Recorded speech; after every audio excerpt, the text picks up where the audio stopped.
now the calm after the storm in the politics world, at least for us here in Iowa. Well, former President Donald Trump claimed a historic, huge victory last night, the widest margin ever, with Governor Ron DeSantis and Nikki Haley distant second and third, respectively, 30 points behind.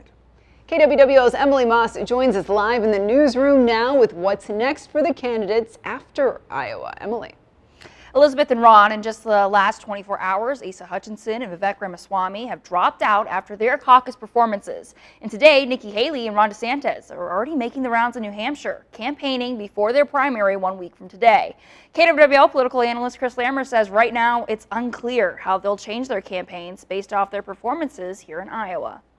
All eyes are moving to the East Coast. Everybody is going to be focused on New Hampshire, and there's going to be an enormous amount of attention there. Last night, 110,000 Iowa Republican voters weighing in on their choice for president, and one clear frontrunner for 2024 emerged, former President Donald Trump. He won by an overwhelming margin, a record-breaking margin. He received the percent support he received.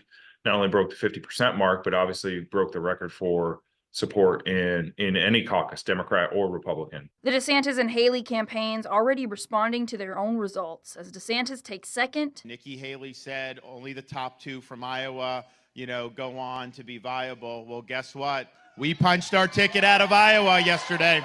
And Haley a close third. Iowa's always been a pro-Trump state, and we knew that going in. I was thrilled at the fact that we just wanted to come out strong. Political analyst Chris Lammer says it's unclear where their campaigns go from here as they try to close the gap with former President Trump. Going into caucus night, there was kind of one of the assumptions was that the DeSantis campaign could appeal to evangelical voters. We know that they're a strong bloc within the Iowa caucuses on the Republican side.